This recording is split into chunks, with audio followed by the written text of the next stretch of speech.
the third batter of the Pirate lineup. Here from Tootie Parsons Memorial Stadium here in downtown Crane, Missouri. We missed the top half of the first inning. No runs were scored. In the top of the first, I believe Sparta sent 5 men to the plate. The pitch to Molstead from the pitcher Miller is going to be a ball, 1-1. Makes the count even at 1 ball, 1 strike. Opening day kicked off yesterday. A lot of the teams played their first game of the season in Major League Baseball. The St. Louis Cardinals defeated the Minnesota Twins by a score of 5-3. Thanks to a good game all around. Good game offensively and in the field, as that pitch almost took Molsted's head off. Runs the count at 2-1. Where we last saw the Pirates last week, they split 2 with Spokane and Southwest, but then they got clobbered 15-5, I believe, was the score against Seymour. They currently sit at 1-2 on the young season. Molstead strikes out. We head to the top of the second. No score between Crane and Sparta.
Vincent Almendarez will start the top half of the second inning for the Trojans. Trojans in the Summit Conference. They used to be in the SWCL with Crane. Crane also left the SWCL and joined the new GOC this school year. First pitch to Almendarez is going to be taken for a ball, 1-0. So like I was saying during the opening day festivities, which is a big day for Major League Baseball. It means it's the start of a 162 game campaign for everybody. And I believe they play about 2,400 games in total, as that pitch is going to be hit in the air to the center fielder. That is Klein, who makes the catch for out number 1. Batting 6th, number 5, designated hitter, Romero Uceda. Now it's Romero Uceda to the plate for the Trojans. Trojans in black and white. They wearing black and white pinstripe jerseys, reminiscent to the Chicago White Sox City Connect jerseys that they've had since 2021. As Uceda hits one to the screen, foul.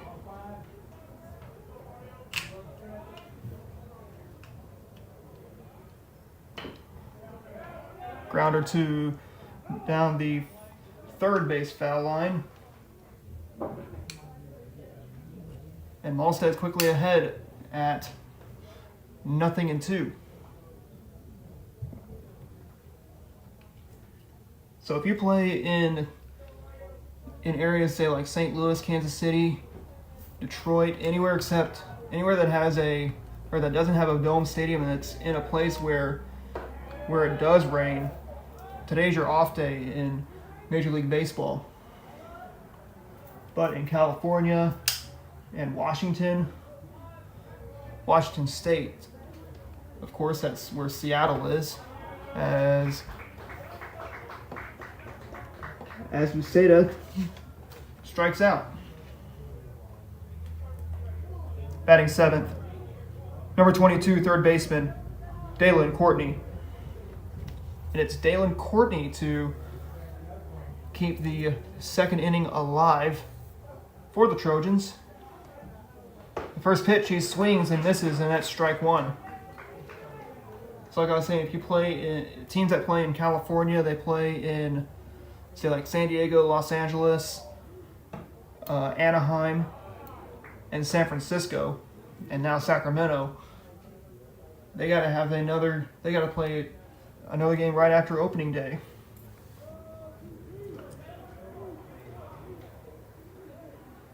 The 1-1 is going to be swung on and missed for strike two.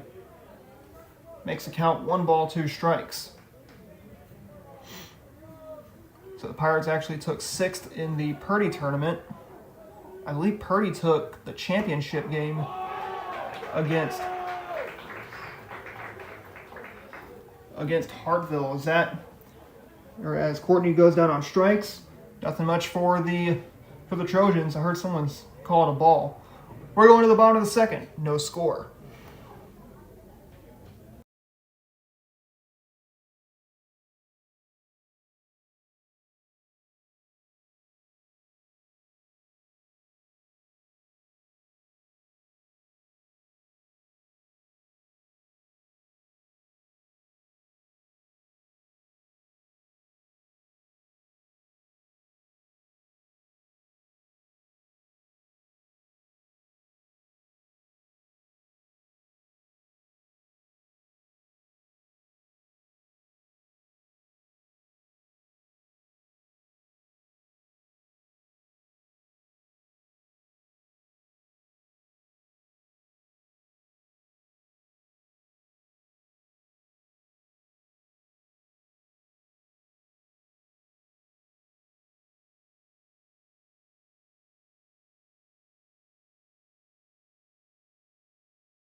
Wayne Howard leads off the bottom of the second inning of play between Crane and Sparta. 2 former conference members on this diamond here at Tui Parsons Memorial. I believe this is Sparta's 2nd year in the Summit Conference. 2nd school year, to be politically correct.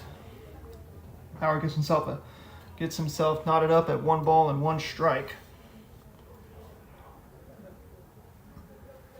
Gray, cloudy skies here over Stone County. Had some rain earlier today, so we are lucky to have this game on. This is game 2 of 9, or well, actually game 5 that we've had here on Ozark Sports Report. Last Saturday, we had 4 games to start this 2025 campaign. 4 games in one day, as we were in the Purdy tournament. That's going to be lined over the shortstop and third baseman's heads for a base hit. And Howard's going to start off the bottom of the second with a leadoff single. Batting 5th, number 23, first baseman, Jake Murray. And it's Jake Murray to the plate.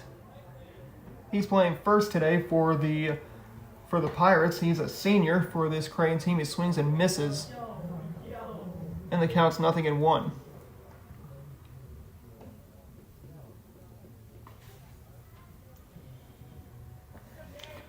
One on, nobody out here in the bottom of the second inning. As the first pitch, or the next pitch, excuse me, is going to be taken low for a ball, 1-1.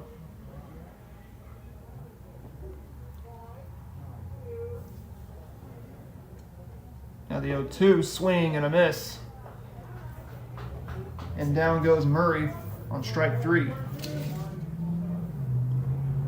Batting sixth, number 34, catcher, Cohen Cloyd. And it's Cohen Cloyd to the plate. First pitch he sees, he hits it foul.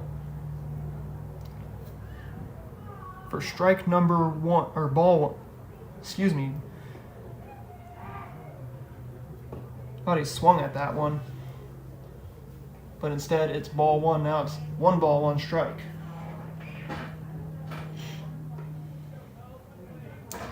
So yes, we are lucky to have no rain today, as most of the rain missed Crane to the east.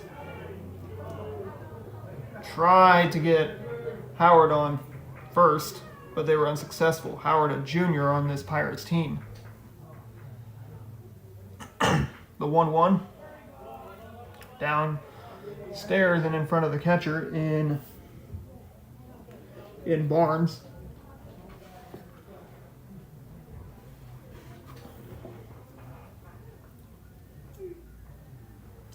The next pitch, swing and a miss, and that evens the count, 2 balls and 2 strikes. There on Cloyd.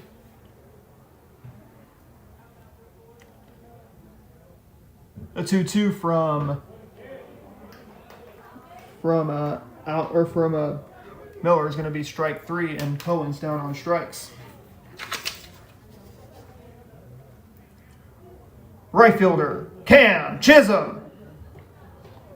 And it's Cam Chisholm. He is batting in the 7th position for the Pirates. The pitch, he swings and misses, and it is strike 1. You don't want to leave any runners on. I believe Sparta's left, I think 1 man on base, which I believe that was our leadoff man. Second pitch inside, calls it a strike. So I'm saying this home plate umpire is going to be a fan of the inside pitch.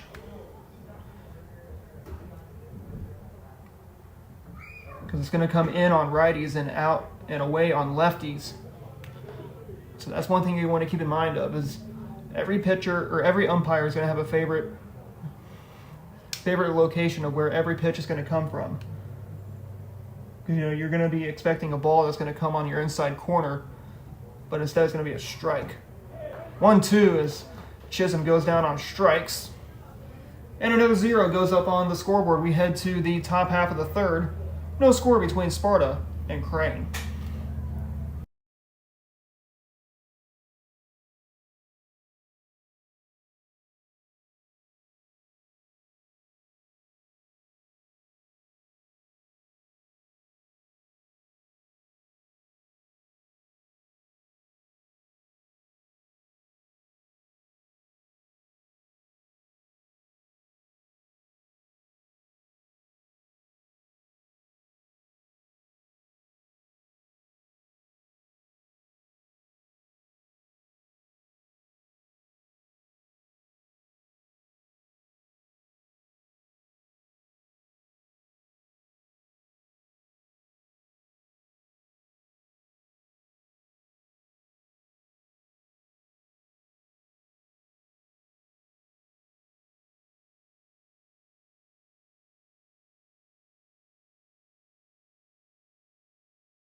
Welcome back to Tootie Parsons Memorial. We're in the top half of the third inning of play. It's Brendan Brewer to the plate for the Sparta Trojans. First pitch he sees is going to be taken for a strike, 0-1. Next pitch downstairs in the dirt. And it evens the count at 1-1.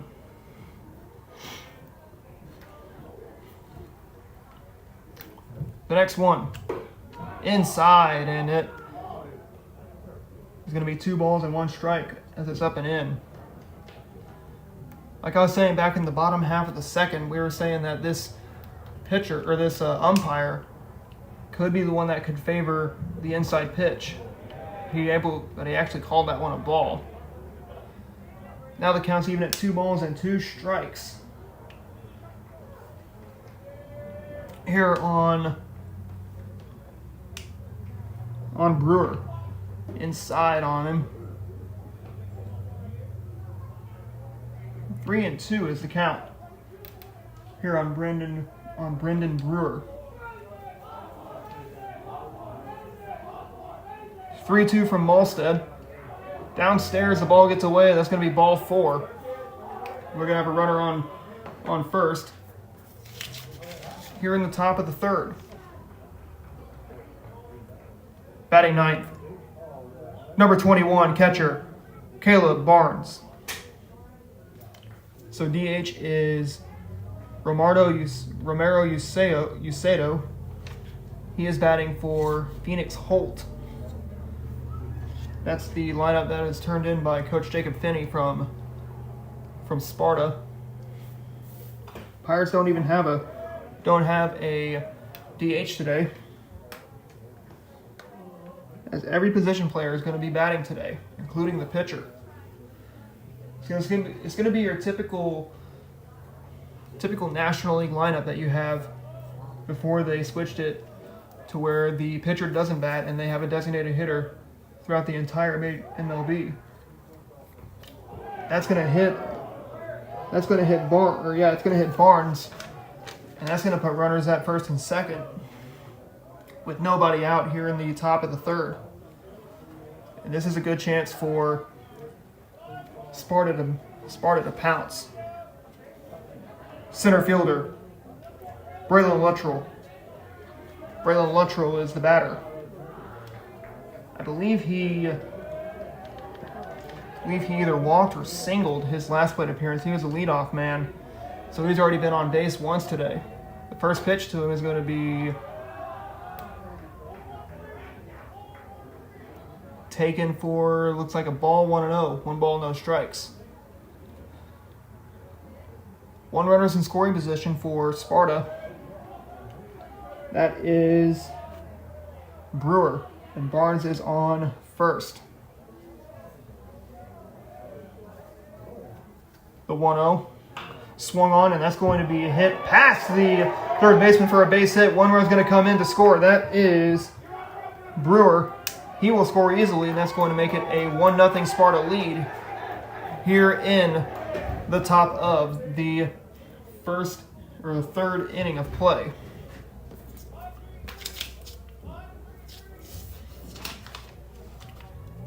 Batting second, number 16, second baseman, Connor Robinson. And it's Connor Robinson to the plate. 1-0 in favor of Sparta here in the top of the third inning.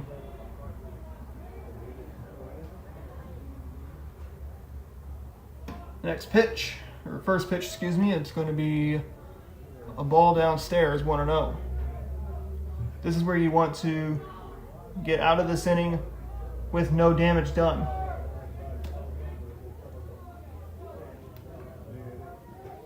The Trojans have already drew first blood. A bunt will go foul.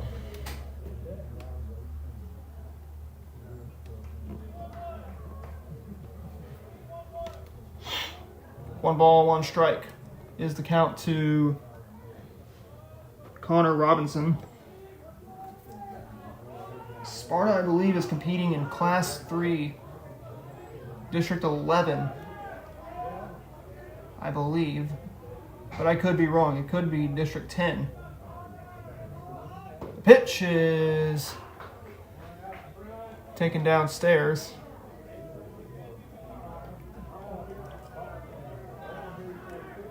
Two and one, I believe. No, one ball, 2 strikes.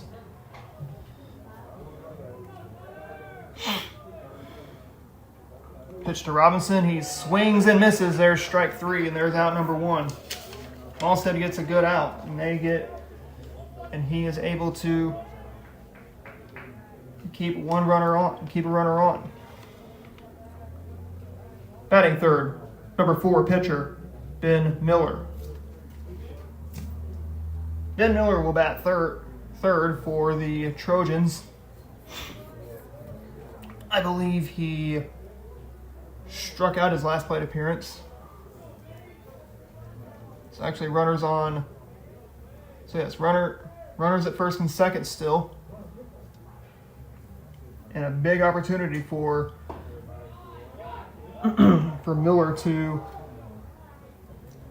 give Sparta run number 2, possibly run number 3. That is one thing Coach Tucker does not want to see, is Sparta get either runs number 2 or 3. Check on the runner, safe. He's in. They're at second base.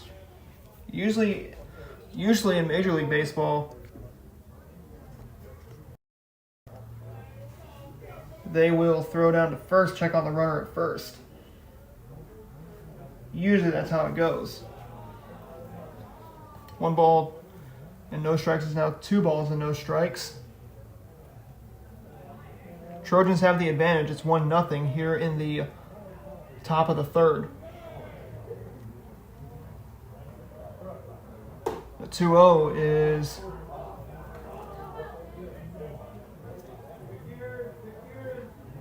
taken now 3-0. And Malstead in jeopardy of loading up the bases here in the top of the third. They've already plated 1. Malstead wants to make sure it's only just 1. Check on the runner, safe. They're at second, excuse me. Still 3-0. I believe you're only limited to 3 pickoff attempts in every inning in Major League Baseball, just to keep the innings moving. The pitch swings and rips it down the third base line for a foul ball. And Malstead is able to make the count to 3 balls and 1 strike. Let's see if he can make it full.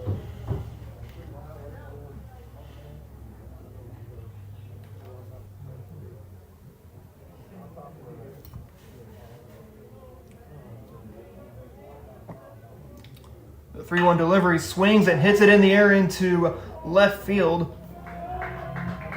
Brandon's got it for out number 2. And the runners stay put. Batting fourth, number 3, first baseman, Austin Humble. Austin Humble digs in for his second plate appearance. I believe he struck out, his last plate appearance. Pitch from Malstead is swung on and hit foul.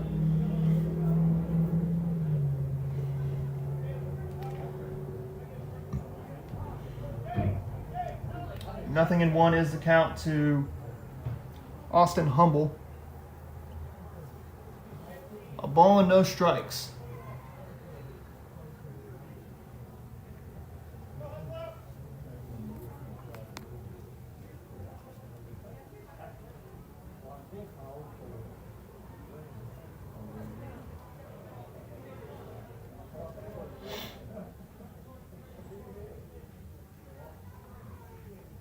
Nothing in 1 the count, 2 outs here in the top of the third.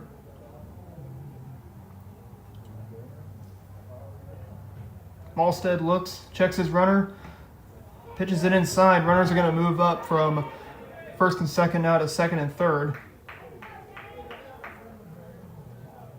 And now, Sparta's second run is 90 feet away. they can get some insurance on it. That's if they can get a base hit right down the middle. Ball gets away, but the runners do not advance. And Crane was lucky to see that the runners did not even try to move a muscle.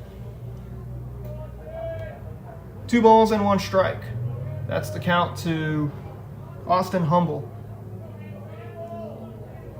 Let's see if Malstead can get himself out of this jam, leave the bases, or leave some runners on base. That's going to be a little blooper into shallow left field for a base hit. 1 run's already in. Here comes another. Sliding in is sliding in, I believe, is Robinson. And the lead for Sparta is swelled to a 3-0 lead. Batting fourth, batting fifth, left fielder number 10, Vincent Almendarez. So Vincent Almendarez will come back to the plate. I believe he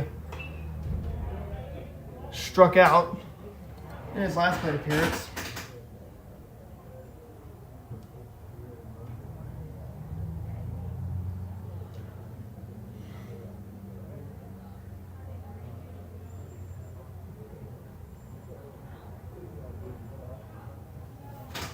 Oh, and 1 is the count to Almendarez.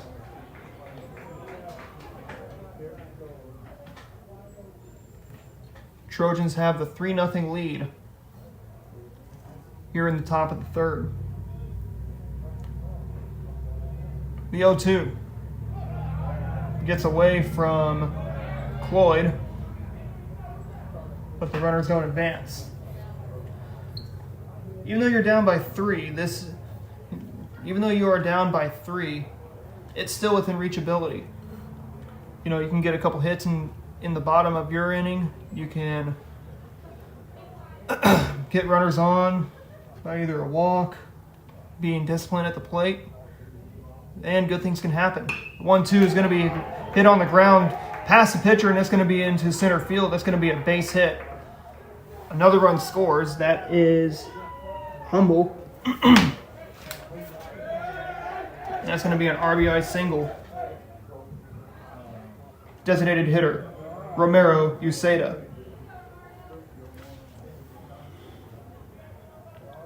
It's Romario Uceda will dig back in. Nothing much for him.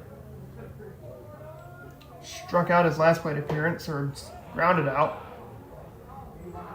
4-0 is our score in favor of Sparta.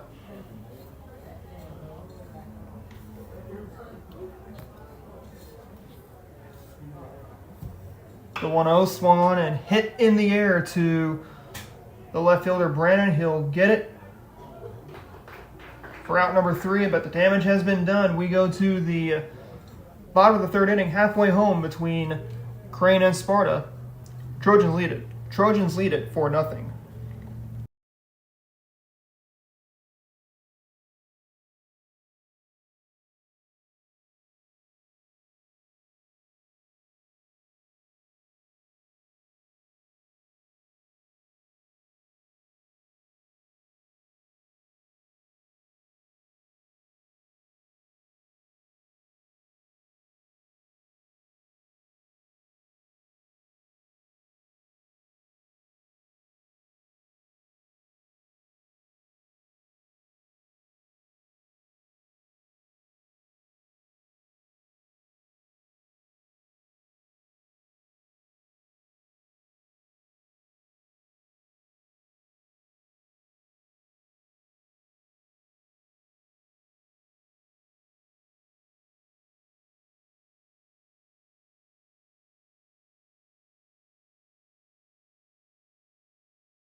Connor Angel digs in for the bottom of the third inning. Trojans lead at 4-0. Let's see if the Pirates can scratch back into this. First pitch to Angel is going to be swung on and missed. For strike one, 0-1. This game brought to you by Mammoth's Kitchen, located right here in Crane. Corner of Dodge Hollow Road and Highway 413. 0-1 is the count. The pitch. Swing and a miss, and down goes Angel. He's able to swing on 3 straight pitches. Batting ninth, number 16, left fielder, Cooper Brannon. And it's Cooper Brannon to the plate. He is the 9th man to come to the plate for the Pirates. First pitch swinging is going to be strike 0-1.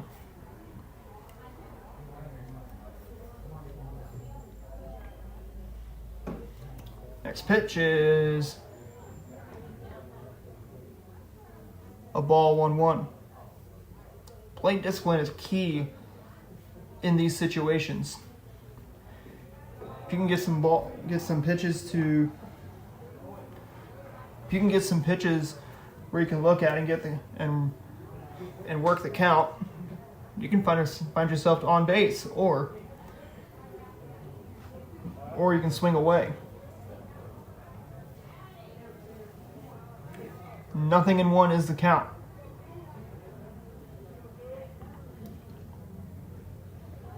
The pitch swings and fouls that one off. Took off one of those cameras, I believe for film. And that's strike 2. I believe the count is 2-2, I believe. Yes, 2 balls and 2 strikes. Looks like you might have to get some new equipment. The pitch, looked at it for strike 3, and it resets the lineup. Center fielder Brady Klein. 2 away here in the bottom of the third. Trojans lead at 4-0. The first pitch swinging is going to be strike 1, 0-1. So the sun's not out here in Crane. So we had some rain earlier today. The pitch is going to be taken for a ball, 1-1.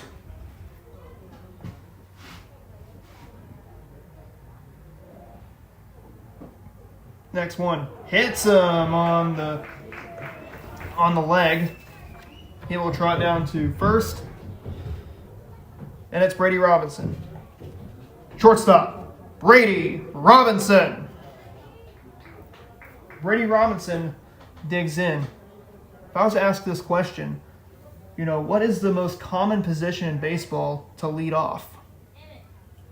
If I was to say it's got to be, I'm going to debate it's probably going to either be second base or shortstop. Swings and lines that one over the third baseman's head for a base hit. Ball is kicked by the left fielder's glove. Runners are going to be at second and third with 2 away here in the bottom of the third. And it's going to be Seth Malstead who can help his own cause. And he can probably split this lead in half. Pitcher, Seth Malstead. So it's Seth Malstead to the plate. Struck out, I believe, his last plate appearance back in the first inning of play. We see Lane Howard on deck. He's already been on base with a walk. That was back in the second inning. 0-1 is the count. Miller's pitch is downstairs in the dirt. Here comes Klein. He scores, and that's going to make it a 4-1 Trojan lead. Here comes Robinson. Safe. Look at that. Small ball. And the lead is split in half. Thanks to some aggressive base running Watching those pitches that get away from the catcher Barnes. Bases are empty with 2 away, but the Pirates have already scored just 2 runs. Let's see if Malstead can get himself on base. And that can mean some business. And now Howard represents the tying run on deck. But you got to get Malstead on.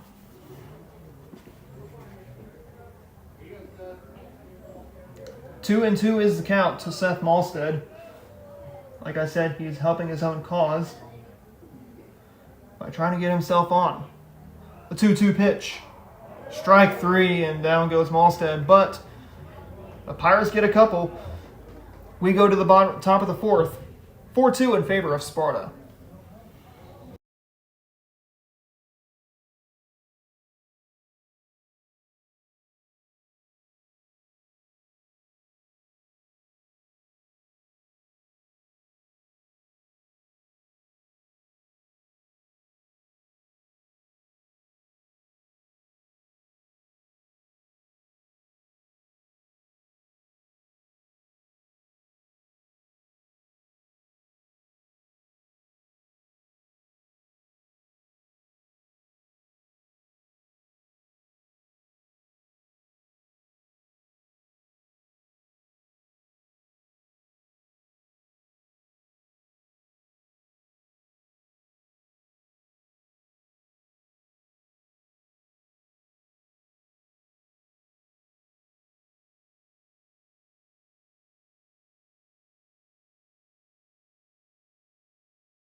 Dalen Courtney digs in to get the top of the 4th started for Sparta. 4-2 our score in favor of Sparta. Crane got 2 runs back in their half of the 3rd. The first pitch he sees is a ball, 1-0.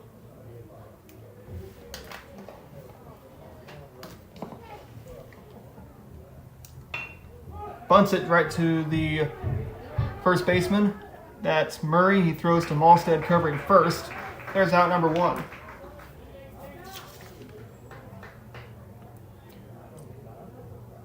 Shortstop, Brendan Brewer. Brendan Brewer digs in after the ground out by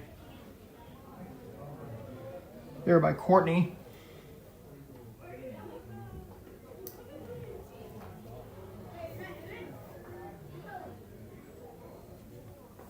Pitch from Malstead, swing and a miss, and there's strike 1, 0-1.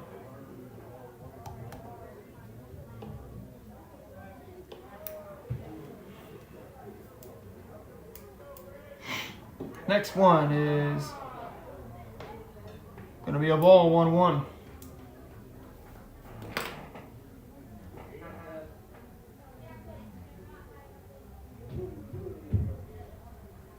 Next one. Taken for another ball. Makes the count 2 balls and 2 strikes.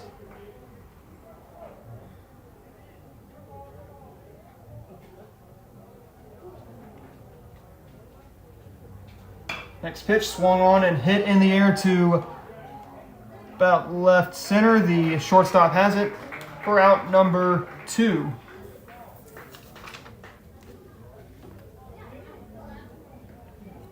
Catcher, Caleb Barnes.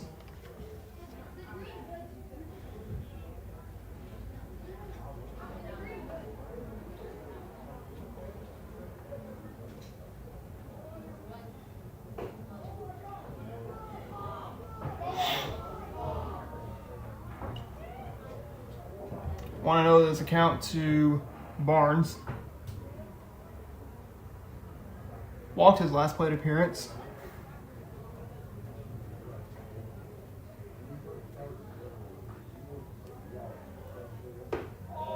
Next pitch is going to be a strike, 1-1.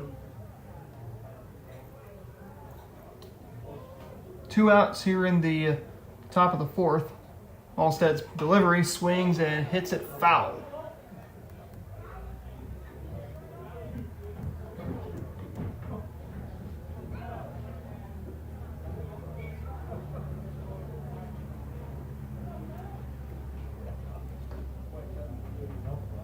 The 1-2 swings and golfs it in the air to foul ground. And that will be another foul ball.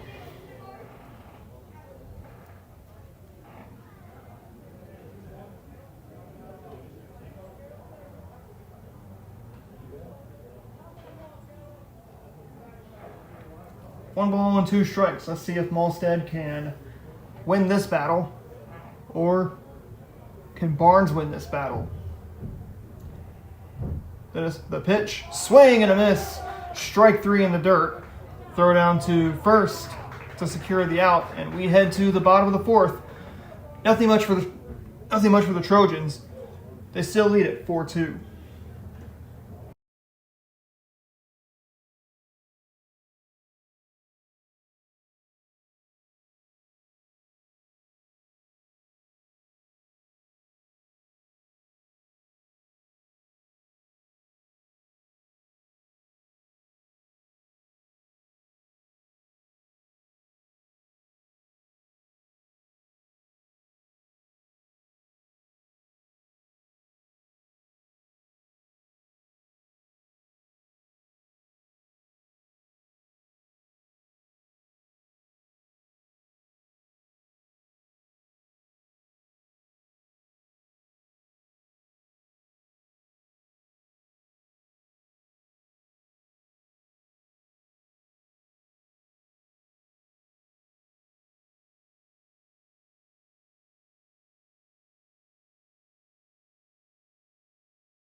Lane Howard digs in. He is the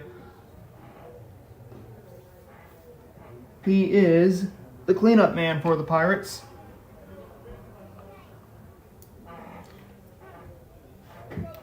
Bottom of the fourth for the Pirates. They trail just by 2.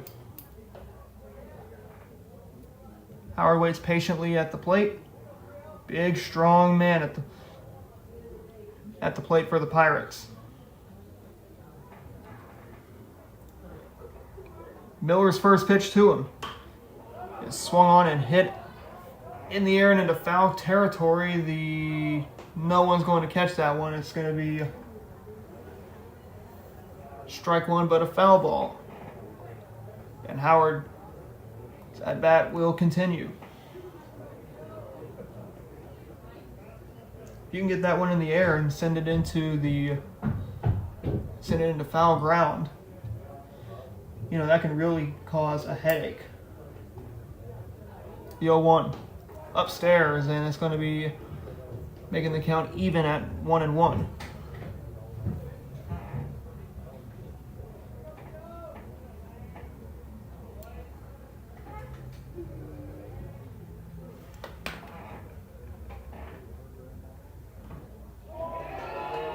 Howard will draw. It looks like will be hit by the pitch. And he will trot down to first base. Brings in Jake Murray. First baseman, Jake Murray.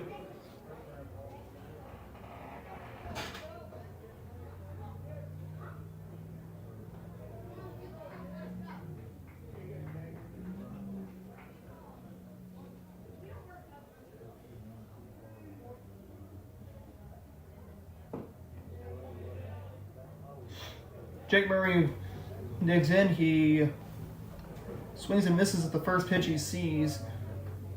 For strike one, 0-1. Next pitch, swing and a miss. And it's 0-2.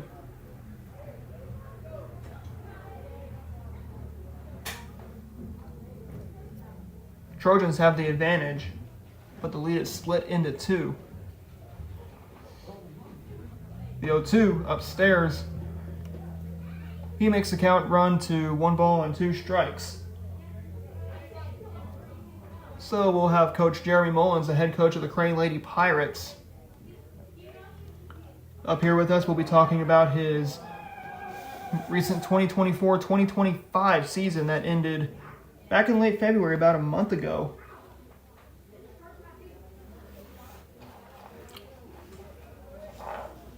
Two is the count to Murray. The pitch makes it now 3-2 strikes as Murray is now ahead. And this is where he can cause some headaches. The payoff pitch. Launches it outside, ball 4, and the bases are going to be, we're going to have runners at first and second. This is going to be, let's see what Cohen Cloyd has to say. First baseman, catcher, Cohen Cloyd. So it's Cohen Cloyd to the plate. The first pitch to him is going to be charged a balk. Charged a balk on Miller. Coach Tucker claps his hands in pleasure. And now the runners are at second and third. One more balk and this lead will be cut to. So one more balk and this lead will be cut to 1.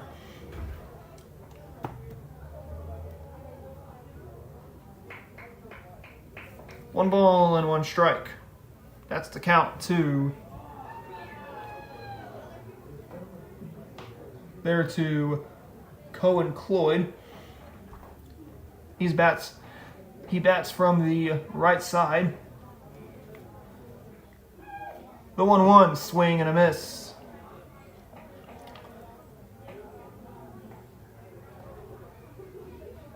So actually now it's 2 balls and 1 strike, so 2-2. Swings and hits it foul.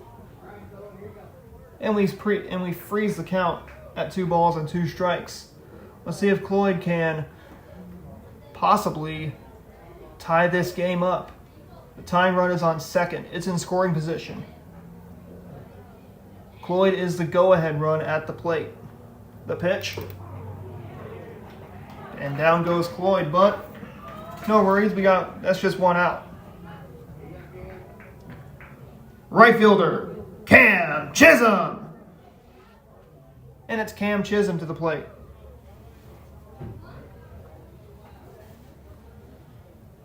Chisholm in a big situation. Can he bring home possibly the time run or shrink the deficit down to 1? That is if he can get the ball in play. Or a wild pitch can send a runner home as that pitch is hit out of play, foul.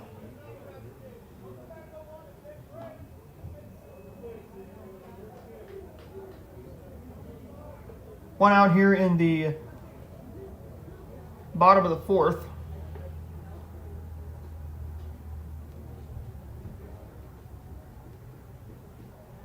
which is where we stand.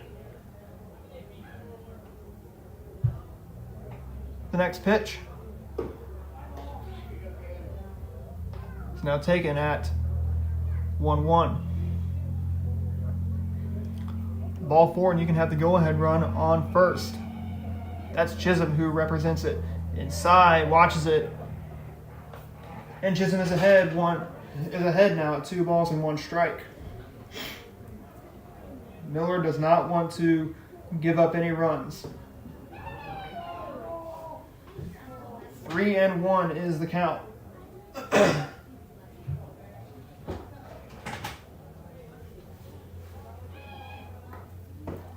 Next pitch. And the count runs full, 3-2.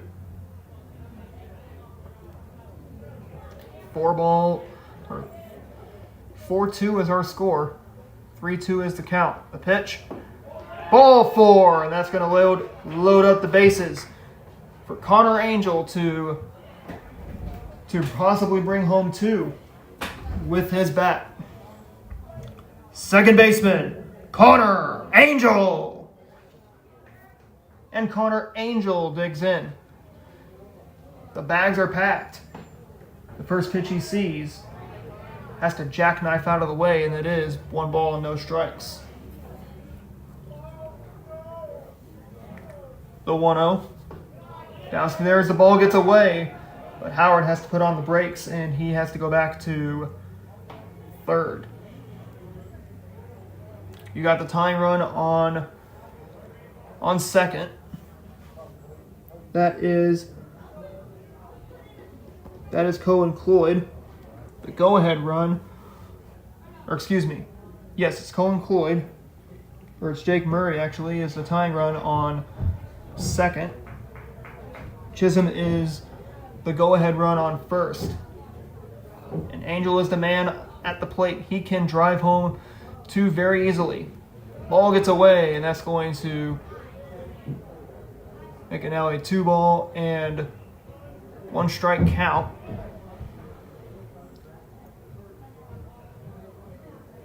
Or possibly now 3-1. So 3 balls and a strike. Bases are full. Nowhere to put them. Angel's going to walk home a run. That's going to make it now a 4-3 Sparta lead here in the bottom of the 4th. And it's going to bring in Cooper Brannon to the plate. Left fielder, Cooper Brannon. Cooper Brannon digs in. Bases are packed. The pitch to Brannon, first pitch he sees, is going to be ball 1. 1-0. The tying run is 90 feet away. The go-ahead run is on second, and Angel is on first. Chisholm is the go-ahead run. Murray is the tying run.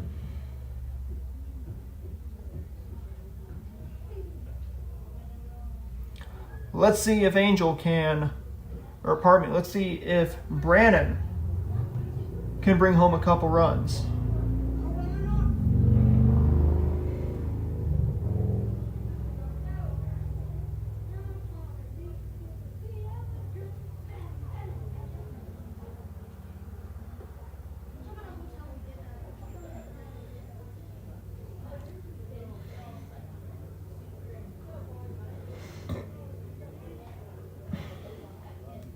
Watches it.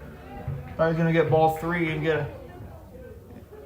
and get well ahead 3-0, but it's 2 balls, 1 strike there to Brannon.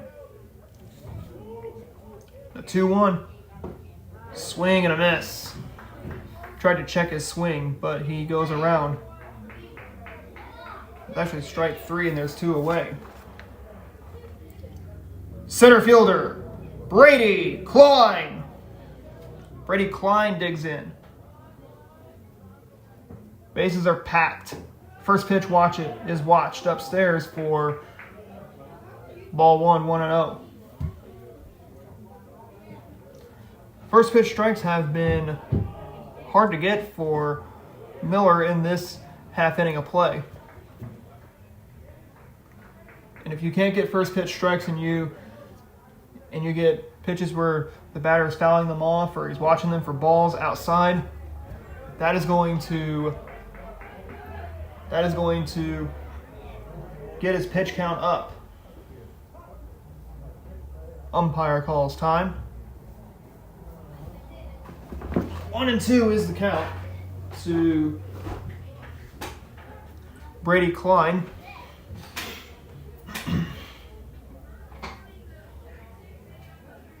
One ball and 2 strikes is what the count is. Let's see if Klein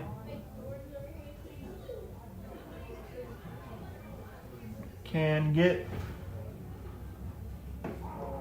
strike 3, and there goes Klein. But 1 run came across. This lead is now cut to a 1-run deficit. Is now cut to 1. We're going to the top of the 5th. It is a 4-3 Sparta lead.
We are in the top of the 5th inning of play between Sparta and Crane.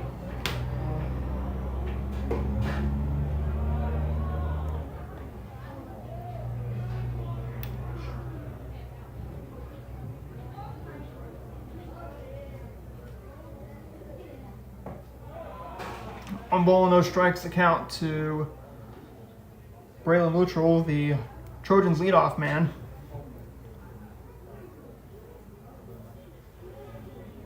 Already ahead 2 balls and no strikes, and this is a chance where Sparta can get a couple runs back, and that's going to be foul. Foul territory has been a big issue for the Pirates here in the top of the 5th, or excuse me, the Trojans here in the top of the 5th. 2 balls and a strike is the count to Braylon Luttrell.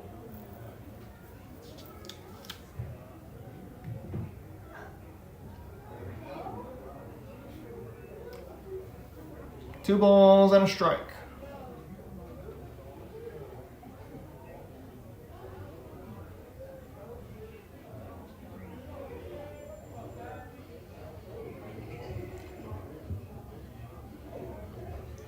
The 2-1 is hit on a play foul.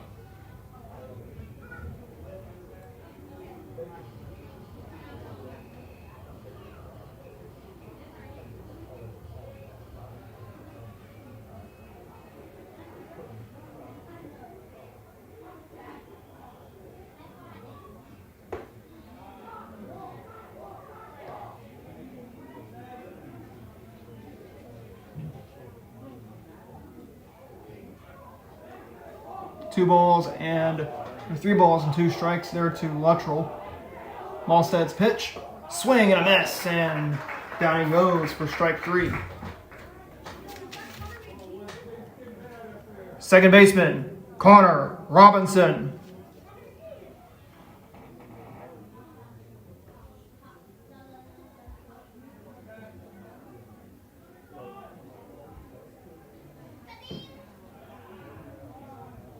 First pitch to Robinson is going to be taken for a ball, 1-0. One out here in the bottom or in the top of the fifth. 4-3 our score in favor of Sparta.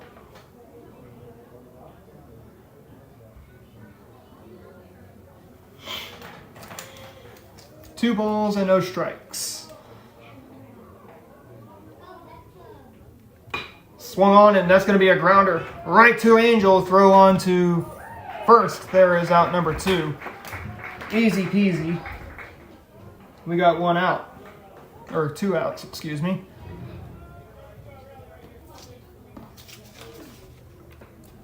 Pitcher, Ben Miller.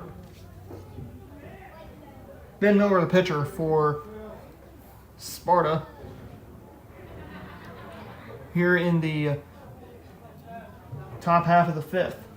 Recap the scoring. Sparta and Crane traded runs. Sparta scored their first 4 runs and only 4 runs in the top half of the third inning. Then Crane scored their first 2 runs in the bottom half of the third. Then the Pirates scored 1 run in the bottom of the fourth.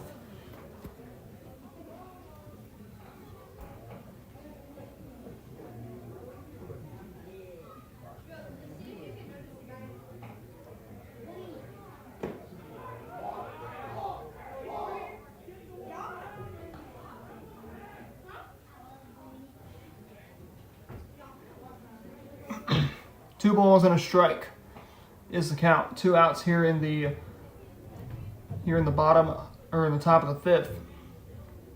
2 outs in the inning. The pitch downstairs and makes it 3 balls and a strike.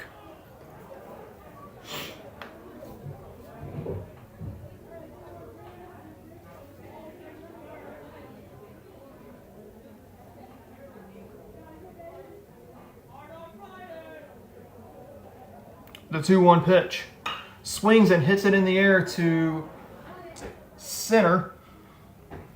Center fielder Klein camps under that one, and that will put us out here in the top of the fifth. No runs have scored for the Trojans. We go to the bottom of the fifth. It's a 4-3 Trojan lead.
Bottom of the fifth for the Pirates here at Tootie Parsons Memorial. Crane has the 4-3 deficit.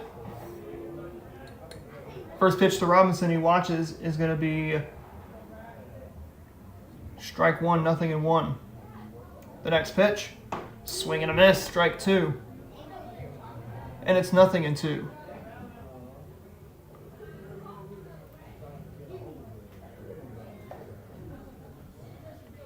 The 0-2. Swings and hits in the air to shallow left center. The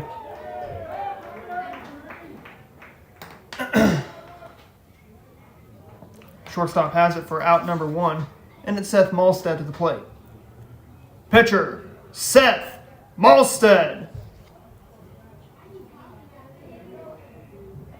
Seth Malstead to the plate. First pitch to him. Watches the first one come in for ball 1, 1-0.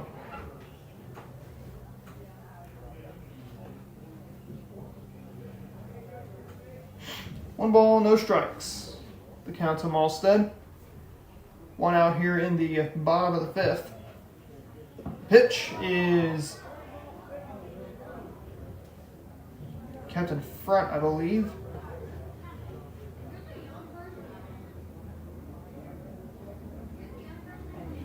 Two balls and no strikes. That's the count to Malstead. He swings and misses on that one now, makes it 2 balls and 1 strike. Bases empty, 1 out here in the bottom of the fifth. The pitch. Strike, says the on-plate umpire. Malstead was able to look at that one.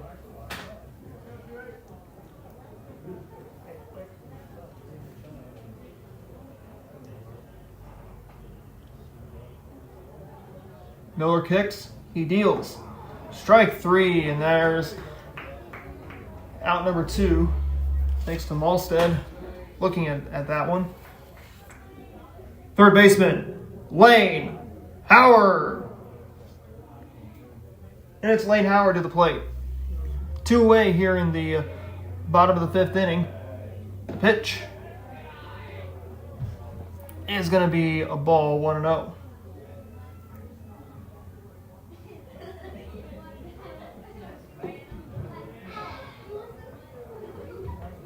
Howard's been on base at least twice today. This is his third AB here in the bottom of the 5th. It says Sparta scored their 4 runs in the second, but they actually scored their 4 runs in the third. Crane answered back, scoring their 4 runs in their half of the third. And they scored their 4 runs in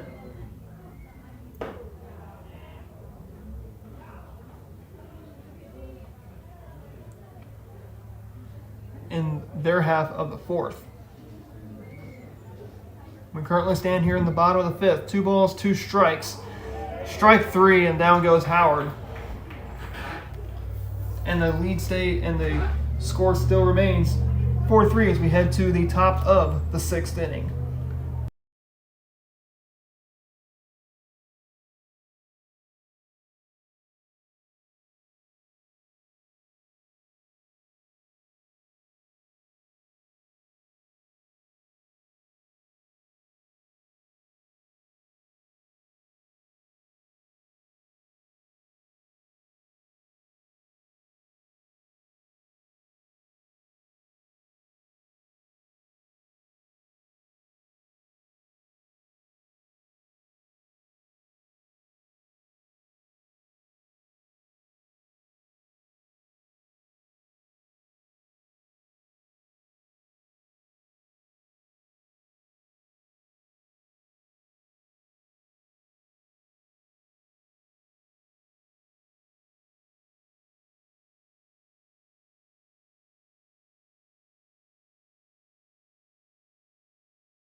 Austin Humble leads off the top half of the 6th for the Trojans.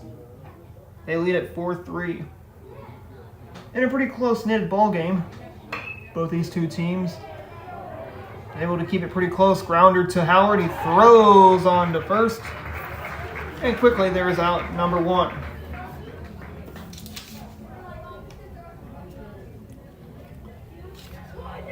Left fielder, Vincent Almendarez. And it's Vincent Almendarez to the plate. top of the 6th. Like I said, 4-3 our score in favor of Sparta. First pitch is going to be a ball 1-0. Next pitch. Now it's 2-0.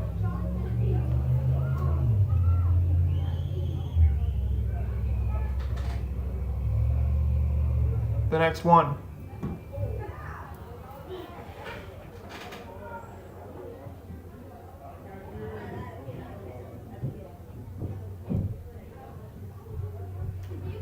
Two balls and no strike. 3 balls and no strikes. Watches that one. Makes it 3 balls and 1 strike.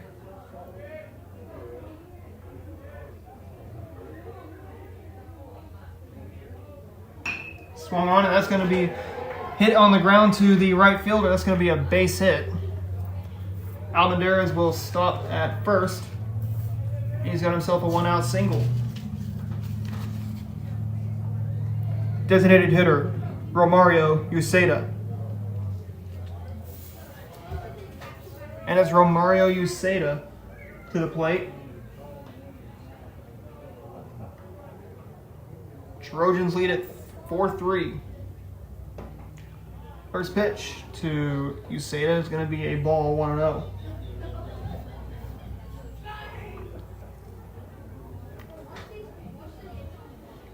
One out here in the inning.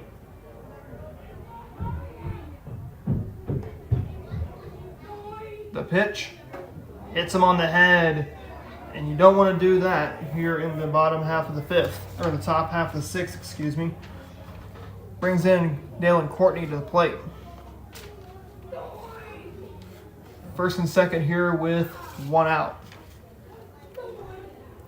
Third baseman, Dalen Courtney.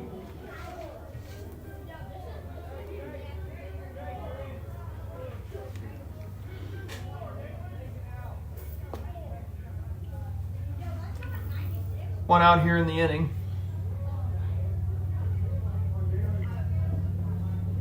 Runners are at first and second. The pitch.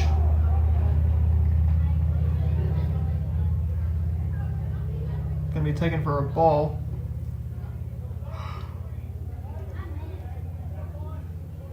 One and 0 there to Courtney.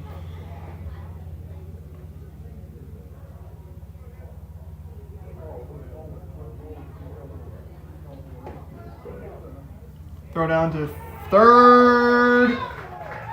Got him. And there's out number 2. There it looks like Almendarez was trying to get himself 90 feet away from home, but he rolls himself out into an out.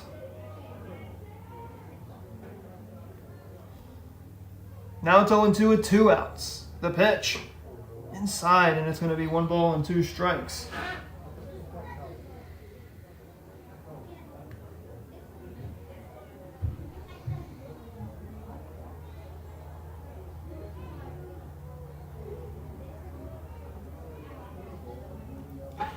One ball and 2 strikes is the count.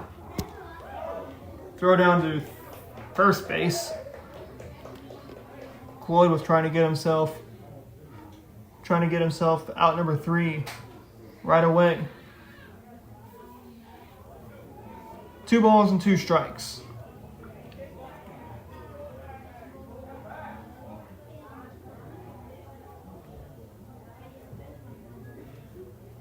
Once again, Trojans lead at 4-3.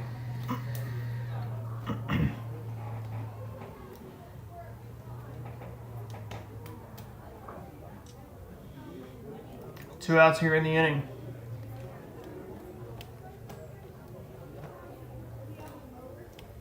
But 2 balls and 2 strikes is the count.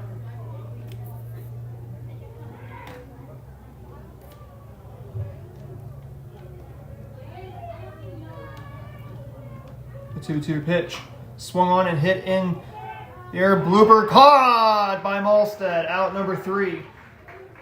And that's how we get things sent to the bottom of the 6th. We're going to the bottom of the 6th. It's a 4-3 Sparta lead.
Jake Murray leads off the bottom of the 6th for the Pirates. Here they trail at 4-3. First pitch, he swats it foul.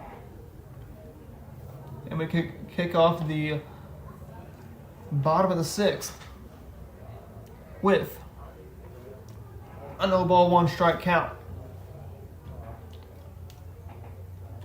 Gotta be pleased with how Tucker was able with Tucker, but it looks like we got an injury. So Coach Britton Tucker checking on his batter Jake Murray. I believe it may have been an oblique.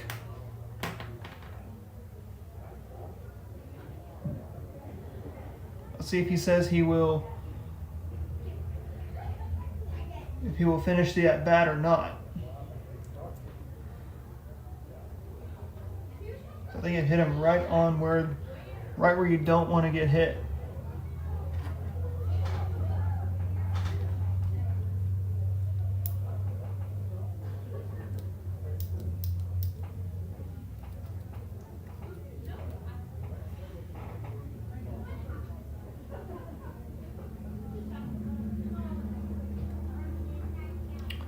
Oh, and 1 is the count, so Murray looks like will continue his at bat. Just needed to take a little breather. He's fine. Back to action. As he checked his swing, says he didn't go around, and it is 1 ball, 1 strike.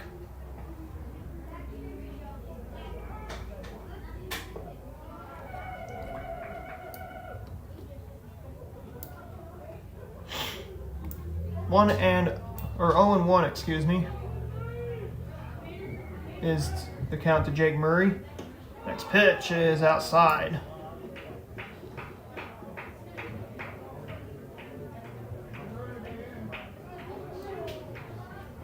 It makes it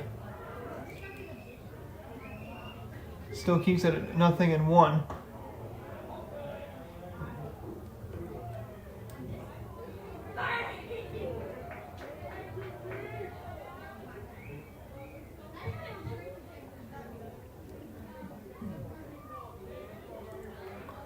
So now they make the count 3 balls and 2 strikes. The 3-2. Swing and a miss, and down goes Murray. As he was able to make the count to 3 balls, 2 strikes. Now it's Colin Cloyd to the plate with 1 away. I believe we'll have a pitching change coming in. So it looks like it will be Ben Miller's day will be through.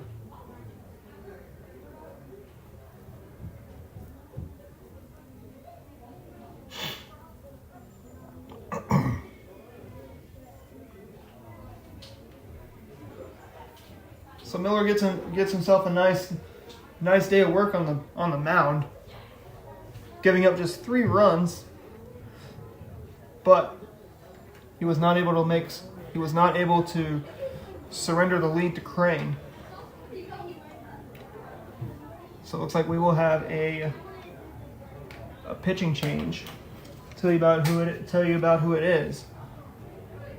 Looks like it will be Braylon Littrell, who's the new pitcher for Sparta.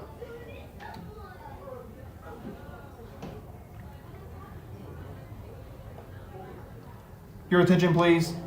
Now pitching for the Trojans, number 6, Braylon Littrell. So Braylon Littrell will come in.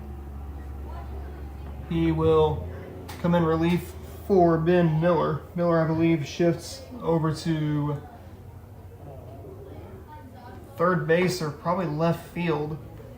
I think the left fielder will head to center. Almendarez will, looks like, head to center field.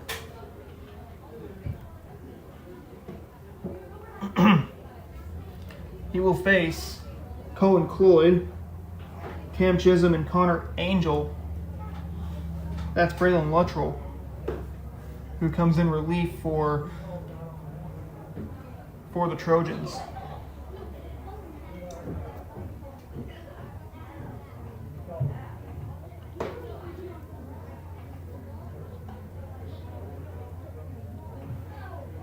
So like I said, Littrell will face Cloyd, Chisholm, and Angel. They already got one out here in the bottom of the 6th. Late stages of this ball game between Crane and Sparta.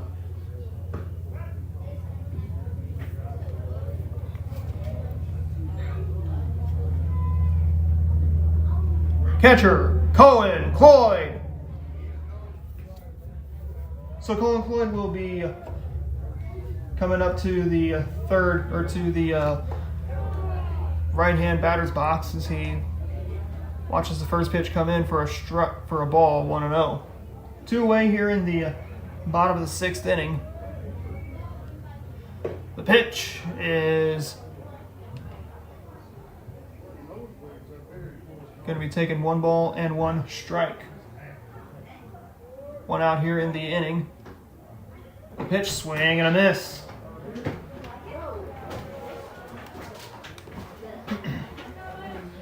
It's going to make it now 1 ball and 2 strikes. Doing all right. So now I'm joined by the head coach of the Crane Lady Pirates, Coach Jeremy Mullins. We're talking about the recent Lady Pirates basketball season that concluded about a month ago, I believe, in districts. You guys had a 19-6 record. Coach, what was the initial fundamentals that you had going into this season? Well, I had quite a few returners coming, so we hit the ground running that way. 4 senior starters, 1 junior. Really had a lot of our stuff in before the season started, so that was really good. But overall, I was pleased. You want to win them all, but right fielder Cam Chisholm is after the Colin Cloyd strikeout. So, like you were saying about going into this season, you guys pretty much started off. You had 4 returners, I believe. Yes. And I believe your starting 5 was 4 seniors, which you're going to be losing coming up this season. Lily Woodward, Sade Vaught, Hunter Cleveland, and Allie Freeze. Yes, sir. Who you'll be losing. So it's going to be Taylor Cleveland, and I believe Avery Amos will be coming up in the. It's like we'll be making the starting 5 next year. And now, like I mentioned, you were 19-6. You said you guys didn't win all those games, even though it was a good season. You guys did not have a very powerful or a very long run in districts, and you guys lost to Blue Eye in the semifinals. And you also came in 2nd in your own tournament, and then I believe you came in 5th in the Berryville Holiday Tournament during Christmas, and then 5th in the Marionville Tournament. That is correct, yes, sir. So breaking down those tournaments, what what kind of competition did you see in both your tournament, the Marionville tournament, and the Berryville tournament? Well, in our tournament, we had Class 2 Norwood in there, and they went, matter of fact, back-to-back Final Fours. So we lost to them by 4 in the championship game of our tournament. Second baseman, Connor Angel. It's after the Cam Chisholm walk. After you were talking about Norwood, who made the Final Four. You bet. So we played Norwood in our tournament, and then went to the Berryville tournament, and they are loaded down there. They had, I think, out of the 8 teams that were down there, I think 3 of them went to the Arkansas State playoffs. So, and classes 3, 4, and 5. So it was a really good tournament, and then we didn't finish how we wanted to. I thought we could have won one more down there and put us in a different position. But with the shot clock going down there, it was a valuable experience for all of my players. The Marionville tournament, tough one again. Clever, Ash Grove. They're just quality programs, quality teams, and Marionville beat us pretty handily. So, we won our first year in the GOC conference. Greater Ozarks Conference, and we won that one. I was really proud of that. We won our conference this year, first time ever being in that, so it was a blessing. 19-6 overall, conference champs. Every coach wants to win 20, but it is what it is. It is what it is. You guys came up just 1 game short of 20. Like I said, you guys did not have a very strong district run. You guys lost the semifinal round to Blue Eye. And now, talking about each player, you guys started, I believe, of course, everybody starts 5 in basketball. You guys started 4 seniors, 1 junior. And like I said before, the 4 seniors, you guys started Allie Freeze, Hunter Cleveland, Lily Woodward, and Sade Vaught, and then 1 junior in Taylor Cleveland. Mm-hmm. So, individually, what did each player bring night in and night out? Oh, they were a great group. They complemented each other well. Woody led us in scoring and deflections. Sade was my defensive person.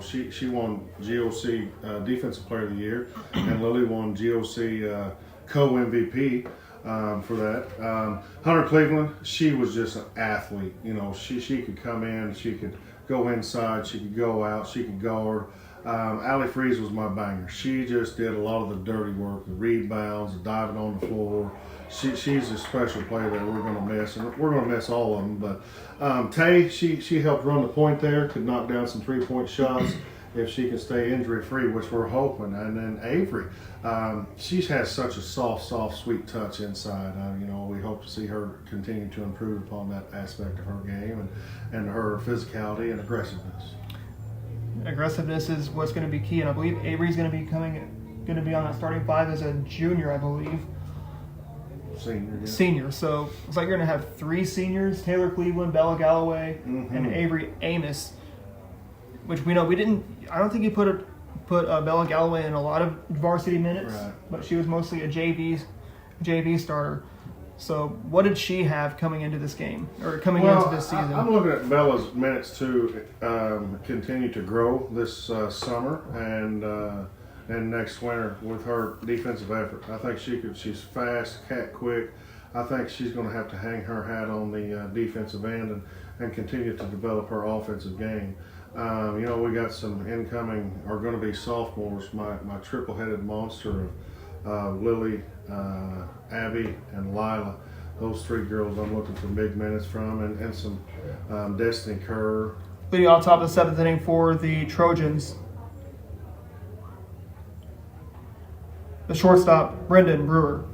Brendan Brewer will lead off the top half of the second inning, still joined by Coach Jeremy Mullins, talking about the upcoming season after the 2024-2025 season wrapped up. It felt like it blew by. It sure did. Sometimes those, like they say, the days are long, but the season or year is short, and it did fly by. And this was the end of my 20th season with Crane Lady Pirates, and feel blessed to be in that position and be the leader of that program. But I got some more players coming, hopefully. Reese Custer and some incoming freshmen that I think are going to prove some provide some valuable minutes for us. Definitely will provide some valuable minutes for you. And does it feel like it's been 20 years since you've been coaching the Crane Lady Pirates basketball? No, it does not. It sure does not. You know, it's a blink of an eye. So, you know, I hope they slow down a little bit. But like I said, it's been a blessing to be here and be with the community, the players, and the parents that we've had behind us. Brewer fouls the first pitch off for strike one. And you know, you got a pretty big resume at Crane. You know, you brought home 4 state titles, been to the Final Four at least 5 times. Yes, sir. So, I know before you're ready to hang it up, do you think you'd want to make it back to the Final Four? Oh, goodness, yes. That's every coach's dream every season. You know, they want to go play on the big floor, whether that be Columbia or Springfield. And that's the top level you're looking to compete at every season. You know, sometimes you fall short, sometimes you just don't have it. But, you know, 1 or 2 more times I would love to make that trip on that bus with those young ladies. Definitely do. And now talking about outside your conference and class, you know, you guys played some Class 3, played maybe a Class 4 school here and there, you played some Class 1. You know, you guys played Clever, which I believe they were Class 3 in girls basketball. And then we saw Monette and Cassville, I believe. You either played Monette or Cassville. And also Hollister in your own tournament. Did you see any big classes? I know you guys saw some big schools in Arkansas. I think our biggest school was down there in Arkansas, some 4s and 5As down there during the Berryville tournament. So, like I said, that was a good tournament for us, and we like playing, you know, all of them. We feel as if most nights we can compete with just about anybody. So, it's been a blessing. Has been a blessing, but you know, it's got to be about what? About 7 more months left until the season starts off again as Brewer draws a walk. Brings in the batter in Caleb Barnes. Catcher, Caleb Barnes. Coach Britton Tucker will come out. Looks like this will be it for Seth Malstead. Pretty good day today on the mound. Only allowed 4 runs in the 3rd inning of play, and even though the scoreboard seems a little off on counting the runs. Now talking about your schedule, which we said November is about 7 months away, I believe, 7 or 8. So, is the schedule going to look the same? Are you guys going to add anybody? Are you taking anybody off the schedule? I think we've added a couple teams. I can't really tell you right offhand who we've added. I know a couple of them dropped us this season, or just some scheduling conflicts. So, you know, we're working our way back and trying to see. But no, it's about the same. But I think we just had to replace 2. Just had to replace 2. One of them, I believe, was Galena, which they didn't want to play us after we left the GOC. SWCL. SWCL actually Yes. left the SWCL for the GOC.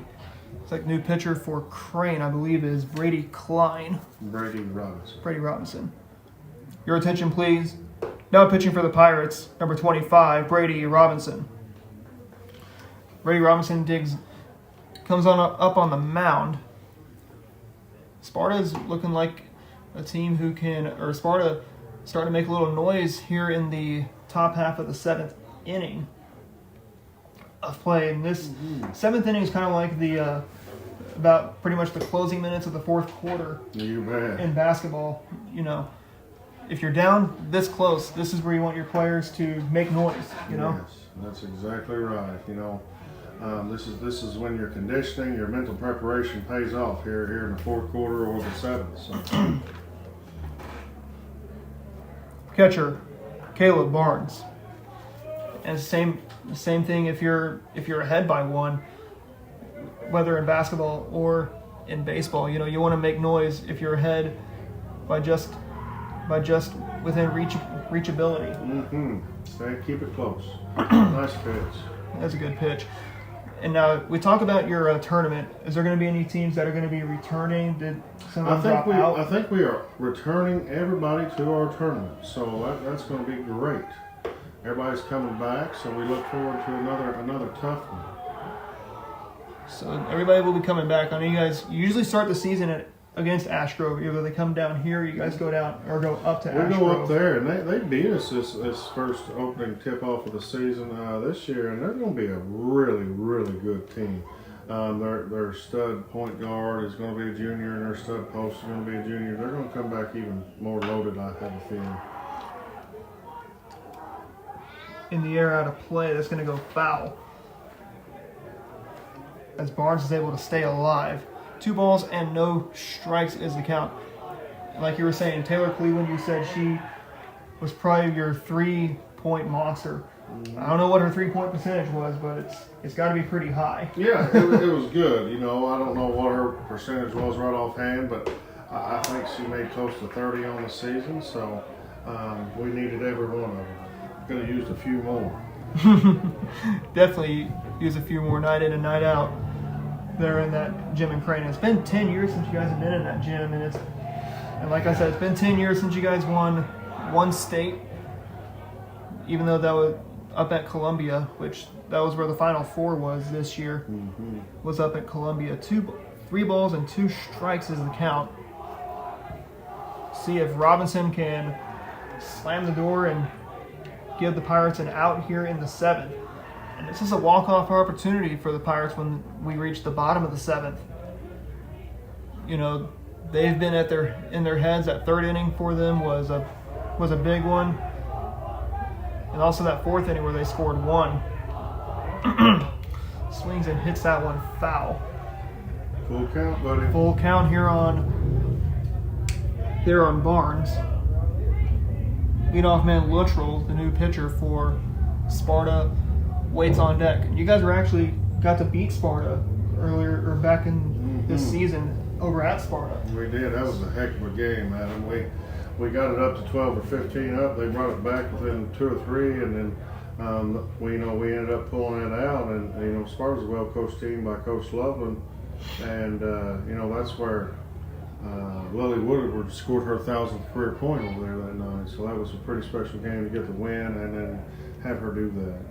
1,000 career point is a big accomplishment in the state or in the school of sport of basketball. Excuse me, whether you're on the boys' side or on the girls' side.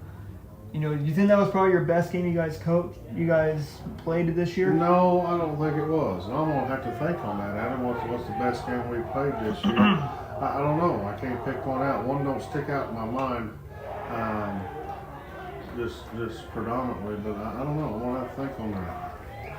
And luckily, you guys were able to only lost 2 games this year due to weather. You bet. And which was our final game against Pierce City, yep. and then one game I think right after Christmas against Marionville, which would have been big for district play, even though you guys were not able to schedule or to play that game outside the Marionville tournament. So comparing Pierce City and comparing Marionville, which do you guys think would have been a tougher opponent to play between those two? I know Marionville's gotten you guys a couple of times. You bet. I would say Marionville. Nothing against Pierce City, but Marionville's got some really, really talented players and people. And right now, I have to tip my hat to Marionville, and I don't like saying that, but it is what it is. So. They are. This guy is staying alive now. About 9 miles away from each other. You bet. From here. Not like North Carolina Duke, so. Pretty much, or Oklahoma State. That's exactly right. Yes, sir. Well, Adam, thank you for having me on. I've got to run that concession stand. And like I said, I truly appreciate all your coverage you do for Crane and all the surrounding schools. So. It's always a pleasure doing it down here in Southwest Missouri, trying to get my name on the map here, and it's definitely been an honor. I've been doing this for 8 years now. It seems like it's just flown by. Pitcher Braylon Luttrell. So, Coach Mullins, it's fun to have you on here talking about your season. Congratulations, good season this year. Hey, maybe you can get another big winning season. You bet. Next season when we hope so. Thank you, sir. Start in November. Coach Mullins, that was Coach Jerry Mullins talking about his season that just concluded about a month ago. in districts again at Blue Eye against Blue Eye. Luttrell, the pitcher, on the mound. Pretty big battle. Very lengthy at bat there for Barnes, and he was able to win it against Robinson. Robinson's got himself in a pickle, pops that one out of play. This is going to be a foul ball. Still here in the top of the 7th inning. No score between no outs here in the top of the 7th. 4-3 in favor of Sparta. And Sparta is threatening. The ball gets away. Here comes a run scoring. They're going to not throw from the catcher to the pitcher, as Colin Clay was able to kind of knock it down.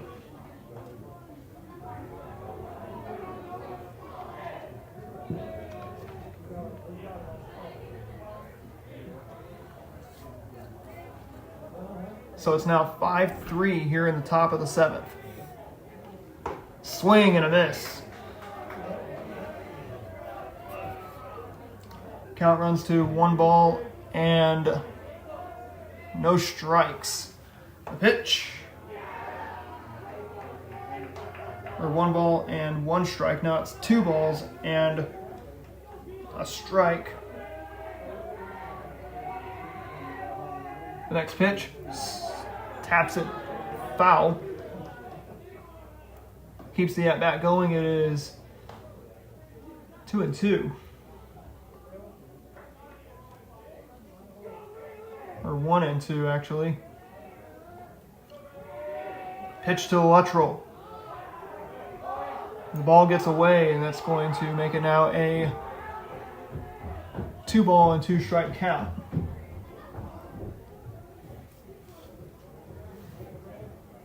One and 2 is the count to Braylon Luttrell. Swing and a miss.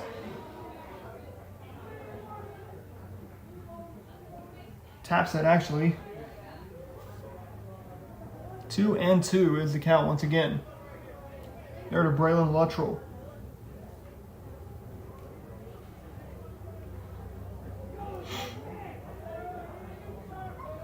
The 2-2 Robinson's delivery.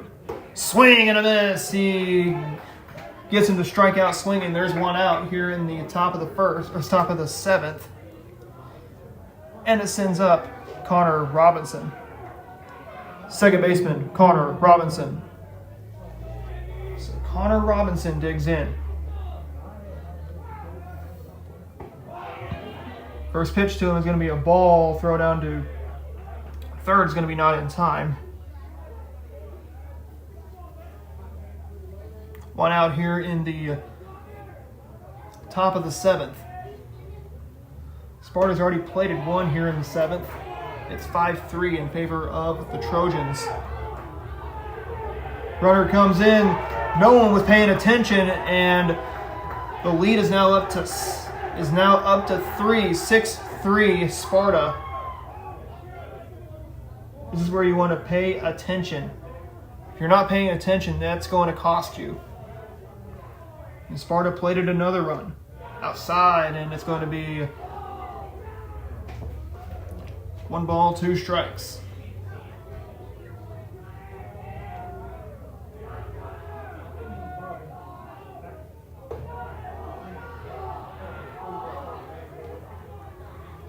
One and 2 is the count to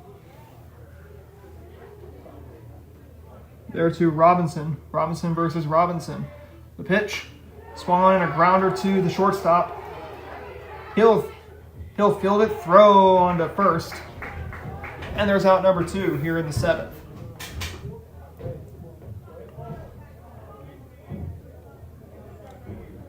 Left fielder, Ben Miller.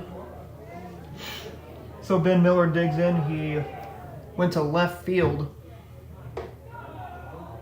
The first pitch he sees is up and in. 1-0.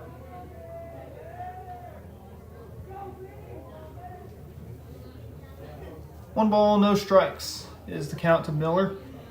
Pitch, swing and a miss, and there it is. Strike 1, 1-1. 1 ball and 1 strike is the count.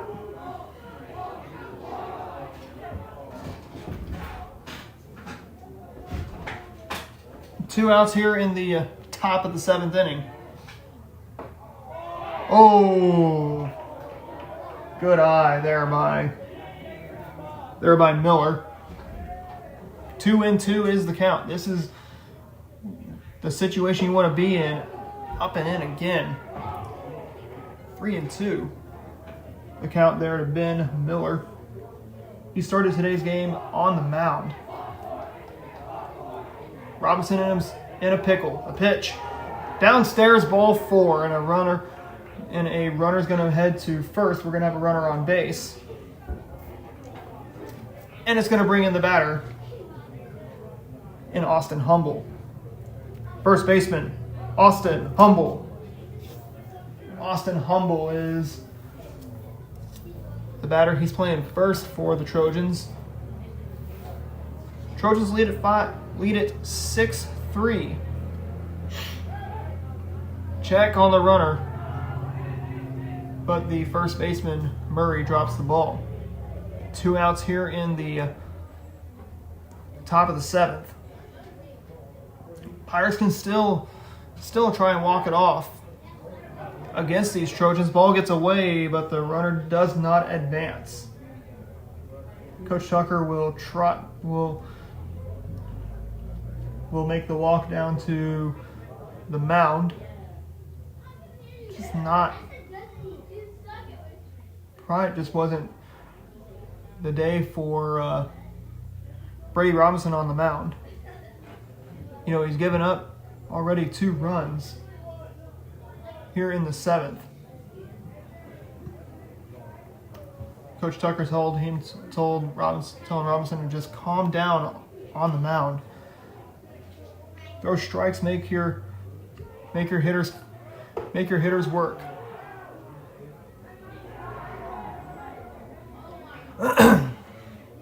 Two outs here in the top of the 7th. 6-3 our score in favor of Sparta. 2 outs here in the top of the 7th, like I said. Humble at the plate, he can drive in another run. Like I said, Trojans lead by 3.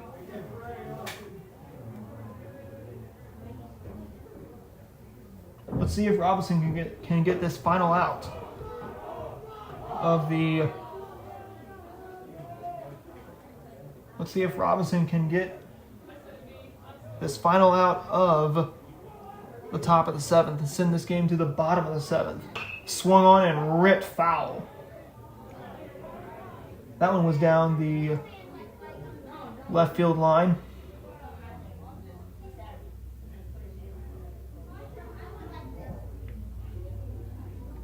Like I said, Trojans lead at 5-3.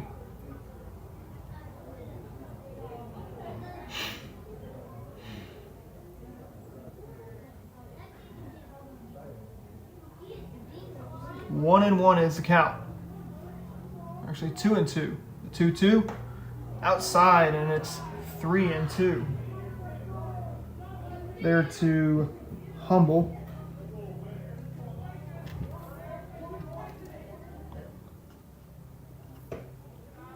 Ball 4 and a walk was issued. That's going to put runners at first and second with still two men out. Left fielder Vincent Almendarez. First pitch to Robinson is going to be, or from Robinson is going to be a ball 1-0.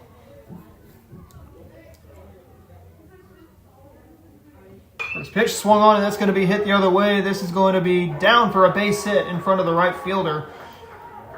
That's going to plate 1 run. That's going to make it now a 7-3 Sparta lead. Now another run scores. 2-run single makes it now an 8-3 Sparta lead here in the top half of the 7th inning.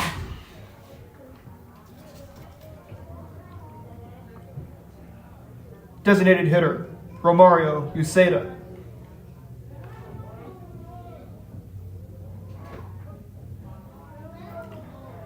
2 away here in the top of the 7th.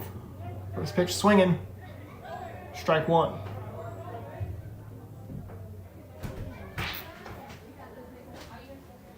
There you go. Thank you.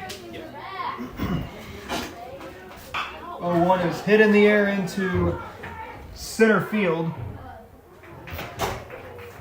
Center fielder Klein camps under that one. But the damage has been done. We go to the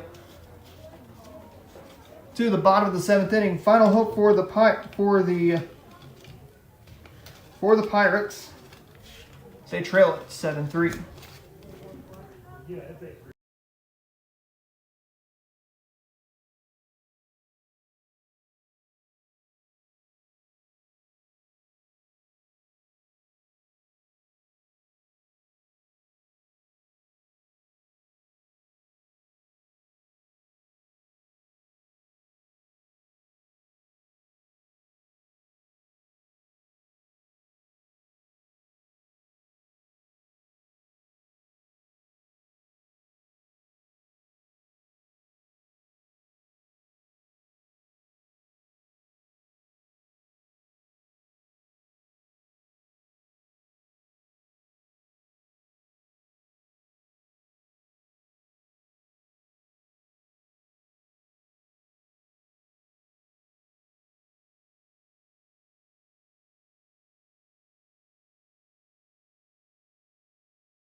Cooper Brandon leads off the bottom half of the 7th inning for the Pirates. The first pitch he sees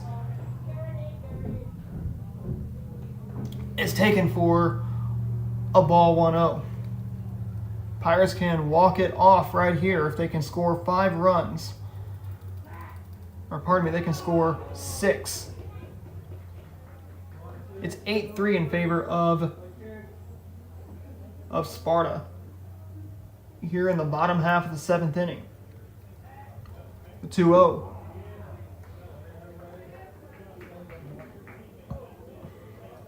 Was taken for a strike, and it's 2 balls and 1 strike. The 2-1.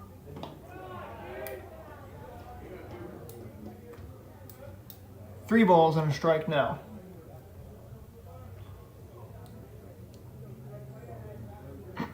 Sun's starting to peek through the clouds here at Tootie Parsons. The 3-1 pitch. Strike, says the home plate umpire, and it is 3 balls and 2 strikes. Nobody out here in the bottom of the 7th. Downstairs, ball 4. He watches it. We got a runner on first.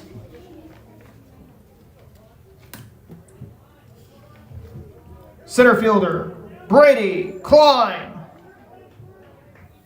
Brady Klein digs in. Pirates trail at 8-3. And Sparta was able to get some insurance in the top half of the 7th.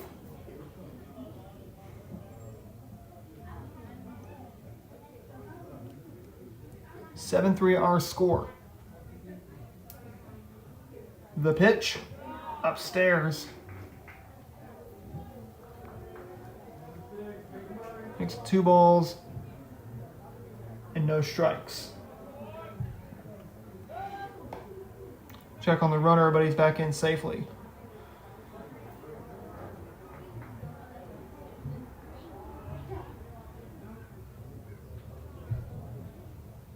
Runner goes. Throw down to second base. Is it on time? It's not. And Brandon will have himself a stolen base as he moves from first to second. 2 outs here, or nobody out. 1 runner on. 2 balls, no strikes. The count to Klein, the Pirate leadoff man, as he now makes the count 3 balls. Actually, now 3 and makes it 3-2. The 3-2 to Klein. He thought he was going to get ball 4, but it's strike 3, and there's 1 away. Pitcher, Brady Robinson. Brady Robinson digs in. Started the game at shortstop. Then moved to the mound in relief of Seth Malstead. First pitch to Robinson is going to be a ball, 1-0. Next pitch, inside, 2-0. The count is even at 1 ball, no strikes. The count to Robinson. Like I said, he started today's game at short. Then he moved to the pitcher's mound in relief of Seth Malstead. I believe Malstead moved to shortstop. As Robinson draws a walk and he is able to get himself on base, brings in Seth Malstead to the plate. Shortstop, Seth Malstead. And it's Malstead now.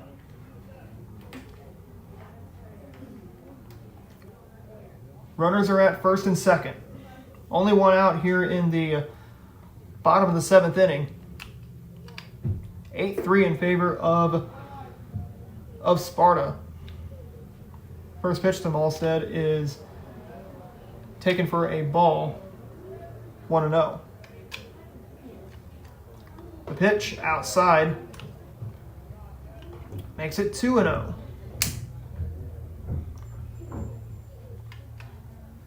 Pirates have 8 regular home games this season.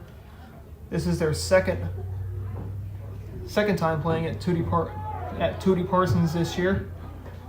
Throw down to third, but it's not in time. Pirates are going to try and win this game here in the bottom of the 7th inning. They can most surely do so, but they're going to have to scratch and claw. They are down just by 5. The pitch to Malstead is missed, 3 balls and a strike.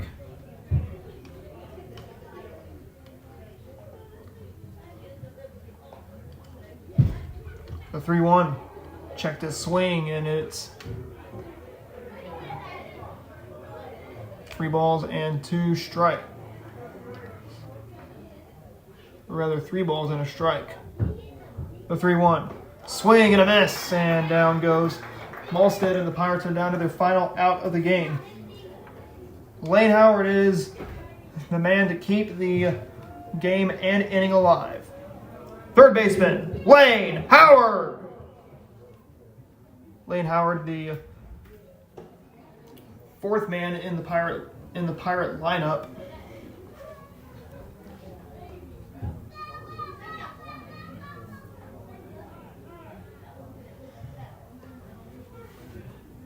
Two outs here in the bottom of the 7th. Sparta clinging on to a 5-run lead.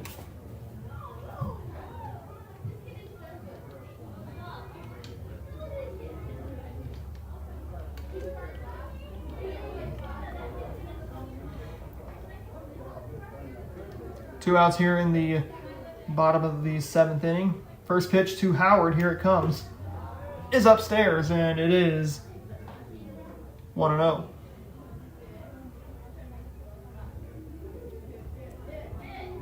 Second and third for the Pirates. The pitch. Now 2 balls and no strikes. 2-1 rather.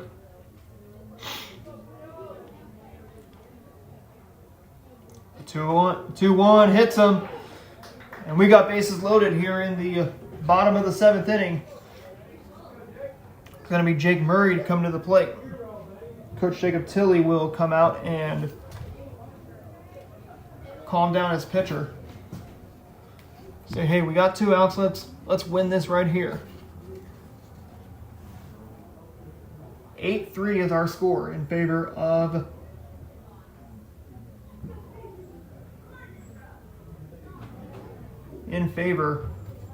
of Sparta. We got have a mound meeting here in the bottom of the 7th. Trojans lead it 7-3.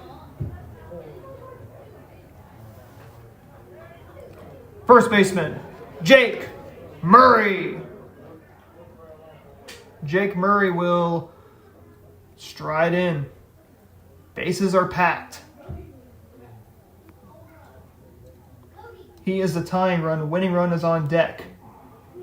First pitch to Murray is going to be taken for a strike, 0-1. And the Pirates are down to their final 2 strikes.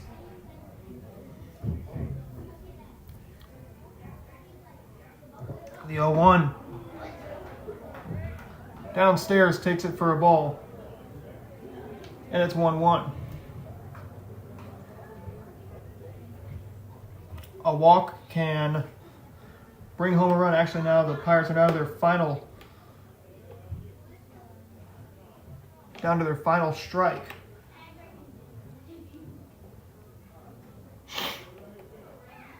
So the Trojans are 1 strike away from locking down this 8-3 victory. Downstairs, and now it's 1 ball, 2 strikes. There to Murray. Bases are loaded for the Pirates. The pitch downstairs, and the count evens at 2-2. Like I said, bases are packed. Pirates trail it 8-3. 3-2 now on Jake Murray. He's either 1 pitch away from ending this ball game or 1 pitch away from getting on base. Strike 3, and Murray goes down looking on strikes. And the Pirates come up short on another opportunity to tack some runs on the scoreboard. As the Trojans win this one 8-3, and the Pirates fall to 1-3 on this early 2025 season. Don't go away. We're going to have our post-game show. We'll talk to head coach Jacob Tilley when we come back.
Welcome back to Tootie Parsons Memorial Stadium.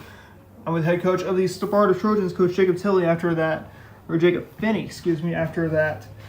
8-3 victory over the Crane Pirates today. Coach Finney, going into this game, this is a former conference member. You guys are in Summit, Crane now in the GOC, but you guys used to play in the SWCL. What was the initial ingredients that you had going into this game? Well, we knew we had a quality guy on the mound today in Ben Miller, and he came out and did a great job for us. And my challenge to the guys was to come out and compete at the plate and put some good at-bats together. Come out and compete at the plate and put some good at-bats together, and they pretty much responded. Yeah. You know, Crane was testy in this game. You know, you guys put up 4 in the third inning. They put up 2 to cut it in half, and then they put up 1 in the fourth, and that was when the score would remain at 4-3 until the 7th inning, and that's when you guys broke out to score another 4 runs to win at 8-3. What did you guys have in your mindset in this 7-inning contest with you guys winning 8-3 at the plate? Well, like I said, we knew that quality at-bats are what we needed. We knew that a 1-run lead wasn't enough, and that we needed to shut them down and to come out and put the ball in play. And like I said, Ben had a great start. Braylon Luttrell came in and closed it down for us and did a great job. But that was our idea there in the 7th. Your idea in the 7th was to just put 4 runs up on the scoreboard, put Crane away. And now, talking about your pitching, you guys sent Braylon Luttrell to the plate or to the mound, and you also had Ben Miller, who started the game. What were their mindsets on the mound? Our challenge to Ben, we know that Ben has amazing stuff. He's got a fastball that jumps out of his hand. He's got really good breaking stuff, and our challenge to him was to just stay in the zone, to keep his composure and throw strikes. And he did that. He rose to the occasion today, had 14 strikeouts, and held him to 2 hits while he was in there. So just an amazing job. Can't thank him enough. Hey, those 14 strikeouts are key. Next one up, we don't know who you're going to be playing next. When's your next game? Who are you guys going to be playing? We play Monday at Fordland, which is a new conference matchup for us, and I believe they're 4-0, so it'll be a big game for us going into Fordland. Big game is going to be against Fordland. What's going to be the attack plan? What's it going to be if you guys want to hand Fordland their first loss of the year? Yeah, so we've got a really good pitching staff. So we're trusting Brendan Brewer, who's our next starter that's coming up. And just the same as today, to put really good at-bats together to challenge their pitchers. They've got a good pitching staff as well, and to play really good defense. If we play errorless games, I think we can beat anybody on our schedule. If there are any final words you had to say to Coach Britton Tucker of the Crane Pirates after that 8-3 loss they had, what would your words be to Coach Tucker of the Crane Pirates after that 8-3 loss? Yeah, I appreciate the competitiveness of the game. He's got a pretty good group of guys over there, and they gave us everything we wanted for 6 innings, and I commend them for that. And they got some really big sticks in that 3-4-5 spot, and just that they competed well, and I appreciate that for us. Appreciate the time, Coach Finney. Congratulations on that win against Crane. Hey, you guys play another blue and gold team. That's going to be over in Webster County. You guys take on Fordland. Yep. Let's see if you can end Fordland's undefeated run when you guys take them on Monday night. All right, thank you. Coach Jacob Finney is now. We will be joined by the starting pitcher and I believe the winning pitcher of the Sparta Trojans. That is Ben Miller. After his big game, throwing 14 strikeouts, allowing just 3 runs to come across the diamond. Ben, what was going into this game? What was your initial mindset? What was the challenge that you were sent for this game? Just like Coach said, he's told me in the past, like, I have amazing stuff, and I've always struggled a little bit with like how wild I am, and so right before the game he just told me like just the main focus is strikes, and so you know my mindset on the mound was just put it in there, and I just trusted my stuff really. Trust your stuff. And, you know, Crane got just 2 hits on you. You were able to set down 14 Pirates, from what I've heard. So what kind of pitches were you throwing? What were you mostly relying on? What pitches were you relying on? Again, like he said, the fastball definitely jumps out of my hand. I'm definitely gifted in that area, so I mainly relied on that fastball and my breaking balls, my curveball, and my slurve. And in this game, more than most, I actually worked in my changeup a lot, and that definitely helped out. Definitely helped out when you work on those off-speed pitches. You know, the breaking balls that are your fastballs, curveballs, or that are your slurves, fastballs, or slurves, curveballs, and changeups. Sorry, but so also at the plate today, you were hitting in the third spot on the lineup. So what were you looking for when you were hitting in the third spot in the lineup today?